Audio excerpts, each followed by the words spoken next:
Now, it's almost 300 years or so since Adam Smith wrote The Wealth of Nations, and for the longest time from that, the measurement of wealth has been looking at labor standards, employment, wages, and maybe the prices of commodities and the costs of production.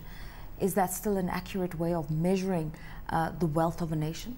It's certainly the method that is used most frequently around the place, but clearly such measures overlook psychological and sociological factors that can really be interpreted as reflecting the wealth of a country. Okay, now GDP is the yardstick, but we're told it's not the most reliable of yardsticks. Why is that? GDP is a yardstick because it measures value added, and that's supposed to basically measure the size of an economy. But within that, you have huge disparities in income and well-being, especially in a country like South Africa.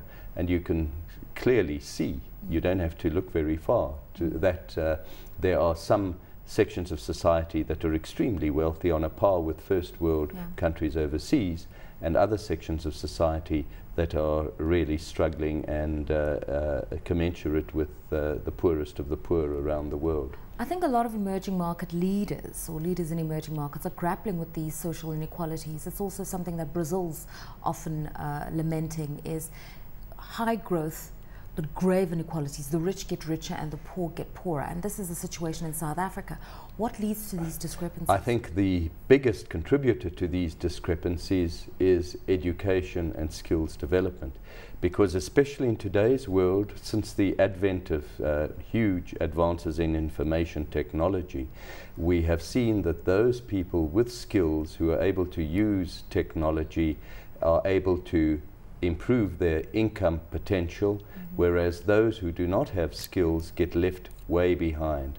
And that contributes to this growing inequality. Right, obviously GDP also looks at economic output, and when we look at what Africa is producing, especially at a time where the IMF expects growth to be something like 4.5%, the competitiveness of African economies is really poor, and that's also due to the fact that manufacturing is a very weak contributor to economic output.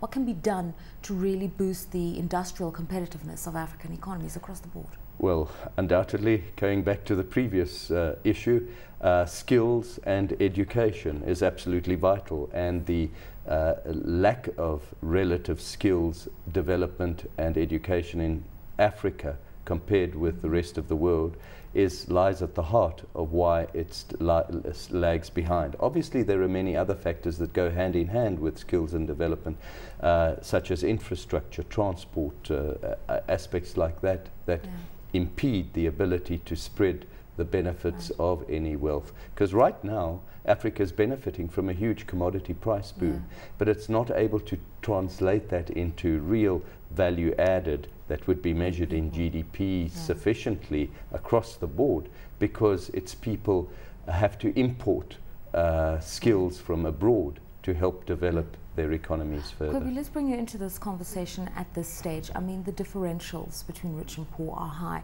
but also in terms of the labor standards and the skilling of African labor versus other emerging markets is also a huge differential. If we look at the case in Asia, for instance, where despite real and abject poverty in countries like India, we're told that universities are producing upwards of 3 million graduates a year, and these are people moving into the Indian economy, and we're competing with these countries in terms of our own competitiveness and output. Yeah, I mean, if you look at the Indian example, I think the Indian revolution, I mean, from a mindset perspective, I'm not talking about a physical revolution, already happened, 20, 30 years ago. So you're seeing the aftermath of that, where education is highly prized, skills is highly prized. Both of those things at the moment, if you look at Africa, and I'm generalizing across Africa now, many of those things are not necessarily prized as a wealth creator and as the ability to improve yourself. The problem that you face, though, and from my perspective, is that the chasm between where the rich world, or where that portion of society that is benefiting from GDP growth, as that advances, your chasm between the haves and have-nots are just widening and widening and widening, and your ability to start helping these folk out of the situation, giving them skills and education, just becomes more and more difficult. Yeah, I mean, if you look at China, for instance, and correct me if I'm wrong, apparently we're not having the levels of skills development that you're having in countries like India, but it's a more equitable distribution. So everybody has a job, people are earning around the same amount, training programs target everybody else. What can we learn from experiences like that? I think what we can learn is that there needs to be a change in mindset in the leadership of Africa, and especially South Africa. And I must emphasize that we're talking Africa and South Africa. South Africa is falling behind in many spheres relative to the rest of Africa. Studies that have shown that have compared numeracy rates amongst youth in South Africa have come last within Africa, compared with countries like Mali and Uganda and the likes. We need a change in attitude across the board, led from the top. I visited Singapore in 1977, did an in-depth study of that country, and what struck me at the time was the enormous emphasis that was being placed on skills development at the time when that country was still lagging behind, was considered a developing country. And look at it now. Okay, you know, it's the 10th anniversary of the UN Millennium Development Goals. All African countries are signatories. They've all committed themselves to those targets.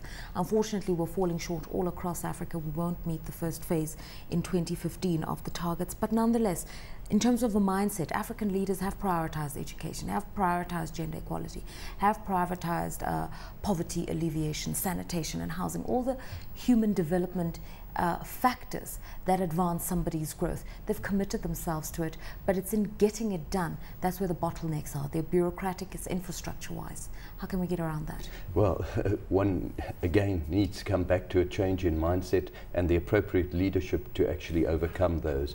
And I don't think we are seeing that. We keep hankering back to the fact that the inequalities, certainly in this country, have been caused by apartheid and colonialism, and that created the background for this inequality. But the fact is that Asia also suffered under colonialism and yet was able to overcome those gaps. Okay, finally, within the study of how do you measure the wealth of nations, they talk about a happiness index or a happiness factor. Increasingly, as we're speaking about a green agenda, climate change, there needs to be a coexistence between our industrial output and the environment, and apparently that's going to lead to a happier nation. Do you believe that? Probably not. Happy doesn't equal rich at the end of the day. And I think that, you know, happiness at the end of the day is, if you have to measure happiness, it's a bit like measuring confidence. It's a sentiment issue. It's what you're living through right now. And unfortunately, happiness could be if there's food on the table because of a good crop season, you know, in the last 6 or 12 months. You know, that'll make me happy, you know, if I have nothing.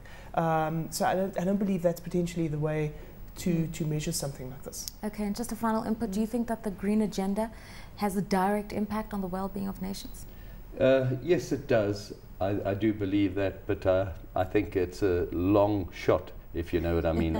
To actually work down from the green agenda to the well-being of an individual there's quite a long chain, and it's not obvious all the time. Yeah.